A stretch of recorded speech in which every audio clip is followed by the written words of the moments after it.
Hello, Flosstube. I'm Terry. And I'm Jamie. And we're the Cornhusker State Stitchers. Today is Wednesday, August 3rd, 2022. And this is a Flosstube Extra. We're coming at you tonight with a special video because we've decided to start another impromptu, informal stitch along. Yeah. It was just going to be between the two of us, but there's a lot of people that have this kit that have it kitted up that want to join. So we're just going to put it out there. It's not going to be anything in depth like our other one. Just a quick video. Get it done. We're going to show you. And plus, we felt like you hadn't seen us enough this week. So really just... It's like third time in a week. Wanted to saturate the market. No, we're just going to show you how we start a project. And this will just... You know, some people had asked how we decide to start in the lower right corner, how we go about doing that. It's not that we think we have a whole lot to share with everybody. We just want to give you guys something to look at. And if you have any questions on how we do anything, just let us know. Okay, so the stitch along that we're doing now is Autumn Rules by Primrose. In addition to everything else. Primrose Cottage Stitchers. And I put on my Instagram today the schedule that we're going to be trying to follow. I have not started mine. Jamie started hers. But we're starting today, August 3rd, and you can find this on my Instagram, Cornhusker State Stitcher, print it out. So we're doing each section, one a week, and here are the dates that they'll be done. And this will finish up September 27th, just in time to get it hung for the end of autumn. The end of autumn, the beginning of autumn? Well, it's the first week of autumn. When, really? Official autumn is September 22nd. I mean, it just seems like by that time people are already putting up Halloween. Well, yeah, but Halloween starts in autumn. Yeah. So. Or is in autumn. Thanksgiving's in autumn. Crap, our coldest winter, or our coldest month is in autumn sometimes. That's true. It's 100 degrees here today, so we decided we wanted to work on some autumn. Okay? I looked at my heat index yesterday. Now, I could have a problem with my heat index on my phone, but it said it was 121. Yeah, that's a problem. But I checked Jim's heat index, and it was 111. Yeah, that's a problem. No, I think that's accurate. Yeah, I think it is too. Okay. So, if you want to join along, I did start a hashtag today, which is just cool. Autumn. What is that? Yeah, let's put that on there. Autumn Rules SAL. That's good to know, so I can keep track of it. Yeah. Okay, we'll put that on the screen too. Okay. If you have any questions about it, go ahead and post them. We'll try and get them answered.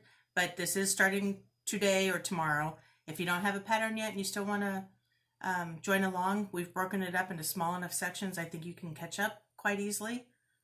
We did it this way because we're still trying to do other stitch alongs and stitching, so that's about as much as we can get done in a week.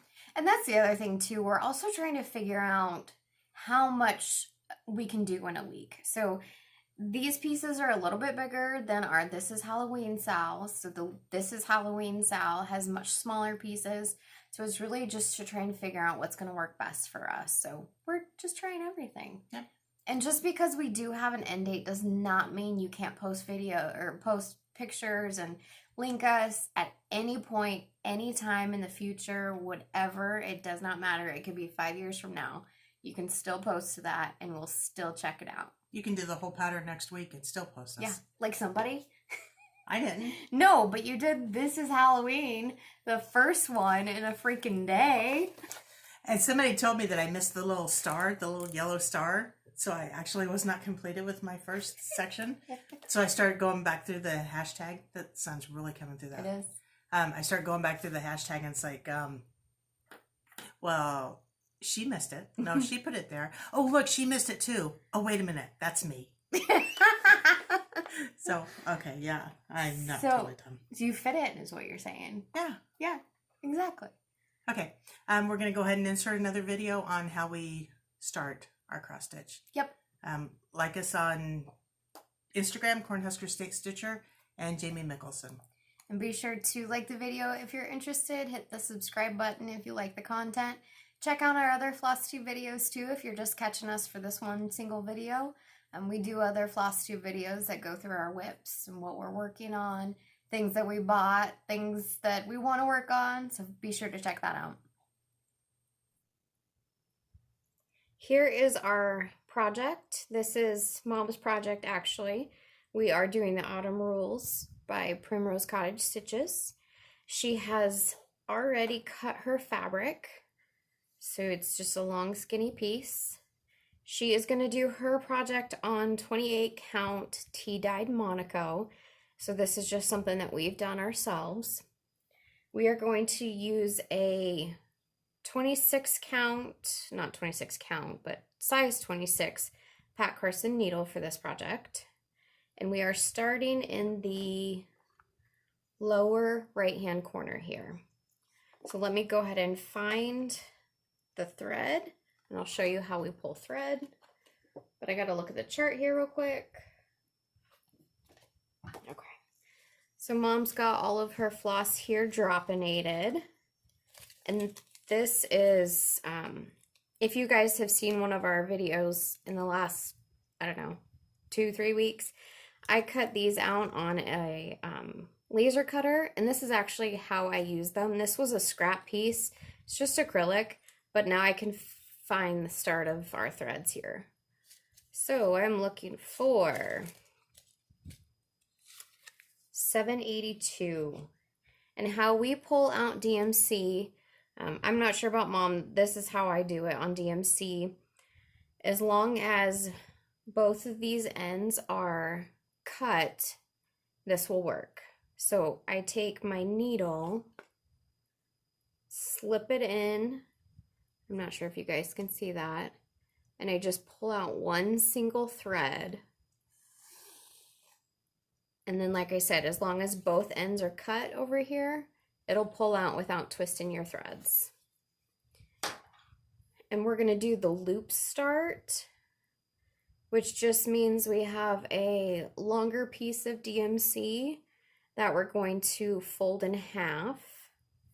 So we have our two ends here, and we have a loop on this side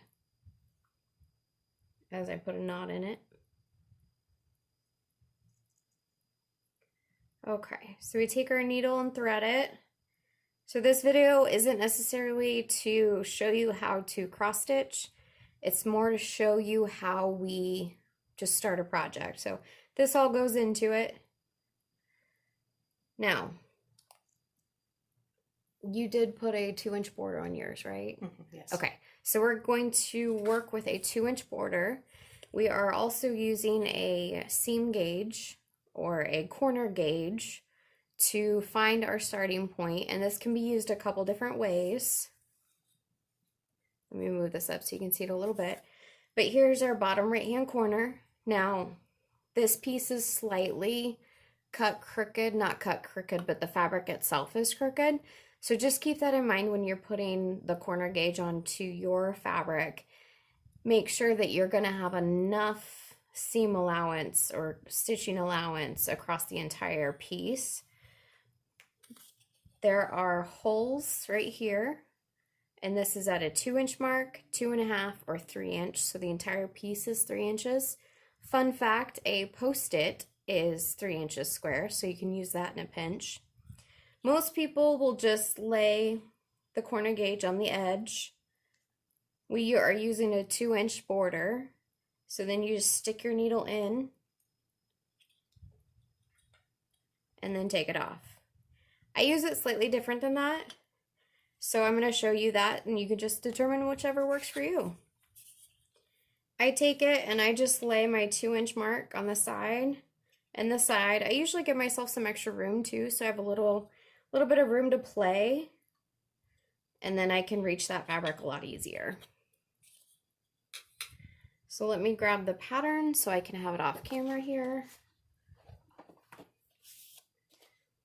And like I said, we do use the loop start. I know I just took that out, but I can still see where it was. Make my hole just a little bit bigger. Are we still in focus? Okay. So just find my starting point. I'm going to zoom in just a little bit so everybody can see a little closer. Okay. Okay. So just making sure I can see. I leave a tail, we leave a tail, and then as you pull your needle, make sure you don't pull all the way through. You can see that loop there. You just take the needle through the loop, and then it's anchored, and you're good to go.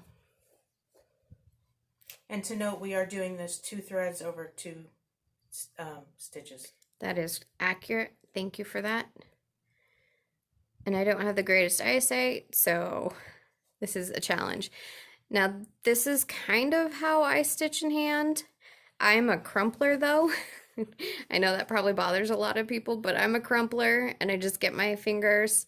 My thumb is right there where the needle's going in, and underneath, my finger is just right there, so I can really maintain tension and know exactly where my needle's at. So I either use the stick and stab method or the sewing method, but right now, when I'm in the corner, it just seems easiest to stick and stab.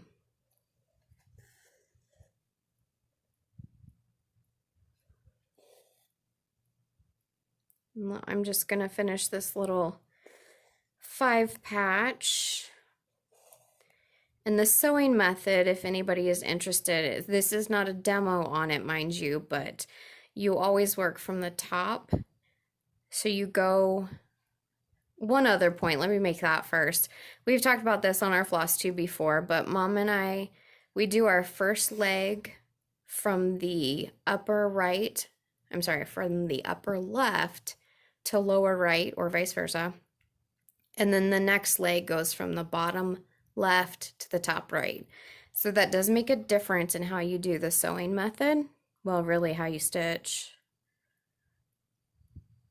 Hold on, I can't see. Which is also why starting in the bottom right works well for us. Yep, exactly. So the sewing method, you're staying on top of your fabric, you go down where you need to, and you come up where you need to. So those 2 actions happen at the same point. And this is what happens when I can't see. Hold on. Get closer. Yeah. I just was in the wrong spot. Okay.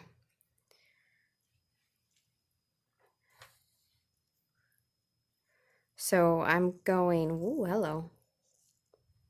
I just got magnifiers on. Down in the upper left, up in the lower left. So the big thing with the sewing method is you just need to know where you're coming up. Hey, these readers help. This is kind of nice. You're getting old. I know. So that is how we handle it here. Mine, like Mom had said earlier, is currently in a hoop. So I'm going to pause real quick and show you that. So this is my project. I'm currently working in a hoop because I do find that working in the lower right-hand corner, or really just on the edge of the fabric, has a tendency to cramp in my hands.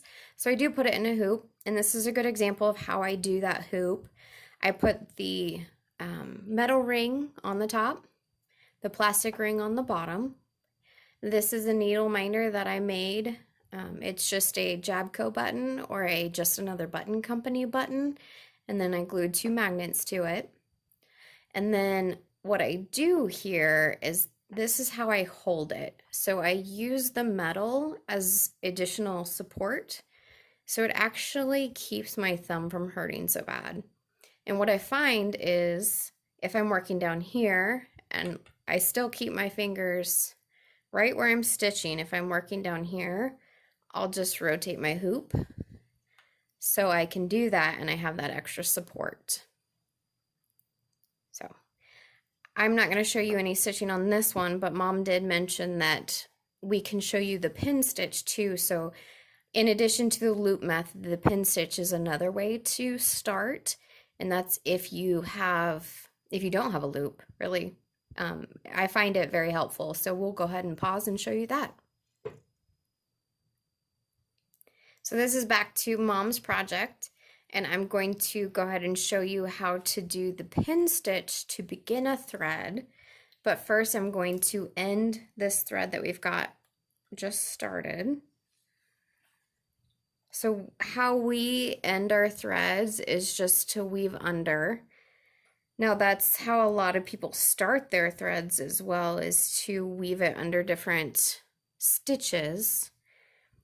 I find it helpful, especially when you don't have a lot of stitches, is just to go different directions and to go through a little bit more.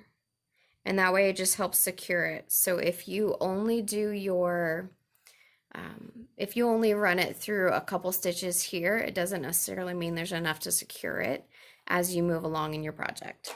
So I'm just gonna snip these off. This just goes to show you can use any pair of scissors that you have at hand. And the next thing we're gonna go to is there is a leaf up here. So I'm gonna count up to that here real quick.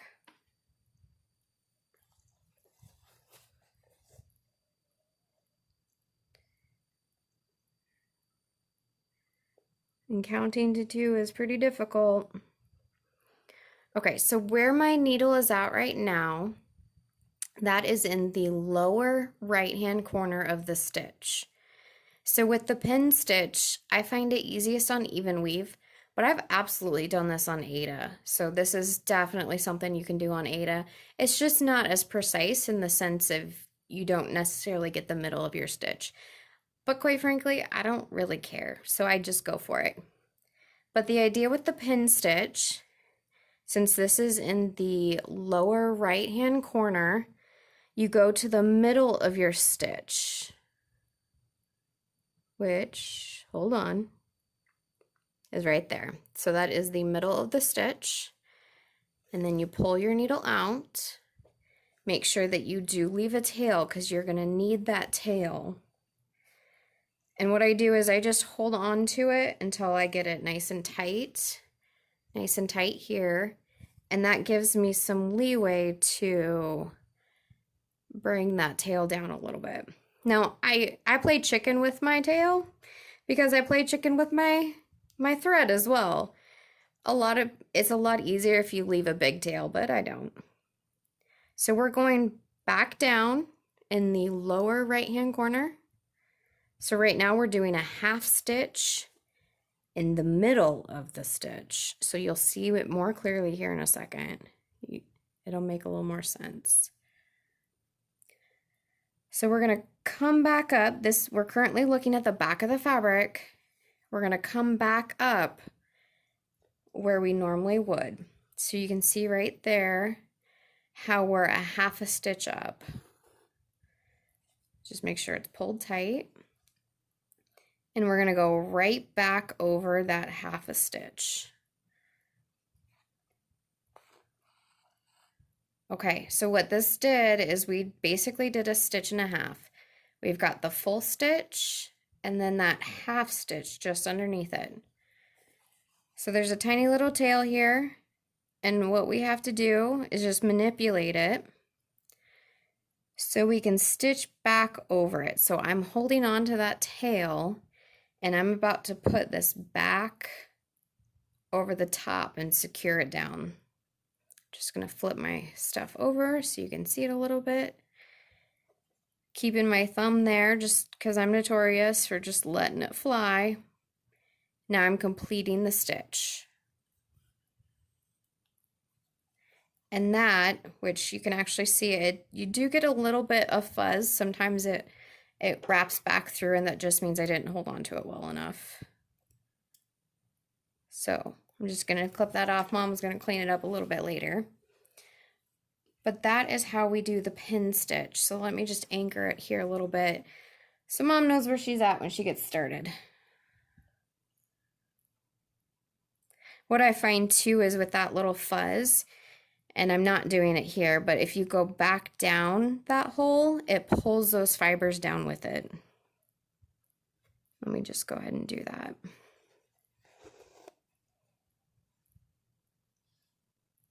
Let me find the spot here real quick.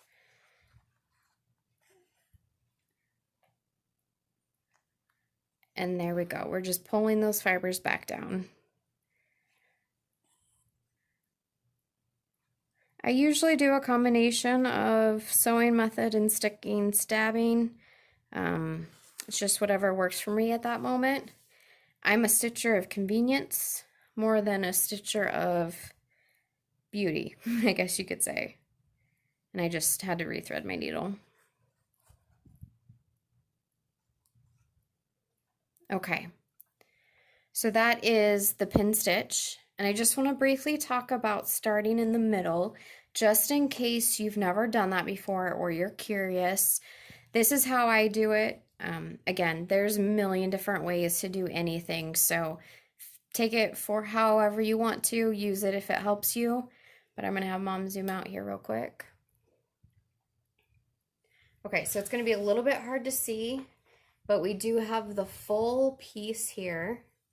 And how you start in the middle is you fold it in half, one direction, doesn't matter which direction, you fold it in half, and make a decent crease there. And then you fold it in half the other direction. If you've ever folded a piece of paper in kindergarten, they tell you to fold it the hamburger way and the hot dog way. So you have this middle, this is your middle point right here. I'm going to grab another needle. Normally I would have this needle threaded, so you would be able to see that. And I just stab it in there. That's your middle point. Let me open it back up.